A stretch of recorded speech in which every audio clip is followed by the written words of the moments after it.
आज की वीडियो है सर की मसाज के लिए।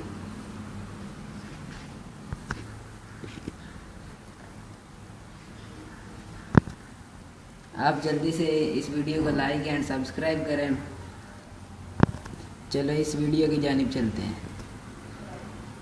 ये सरसों का तेल है, इसमें 1 अंडा मिक्स करना है और 2 चम्मच दही।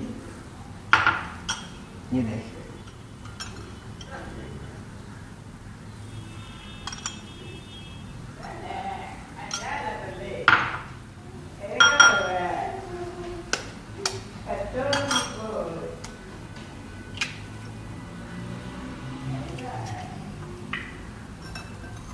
इसे अच्छी तरीके से मिक्स करना। ये बहुत ठंडा होता है और जब मसाज करेंगे आपको बहुत सुकून मिलेगा।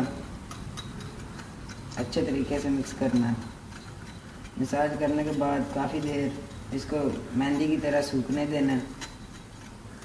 फिर आपको बहुत सुकून मिलेगा। ये बहुत ठंडा होता है, ये गर्मियों में और डैंड्रफ के लिए बहुत अच्छा है। डैंड्रफ इससे ख़त्म होती है।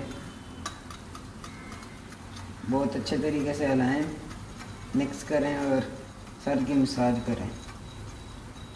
अच्छे तरीके से मसाज करनी है, ये बहुत अच्छा है।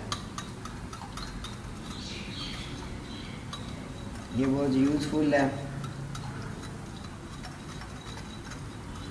ये अब तैयार हो चुका है।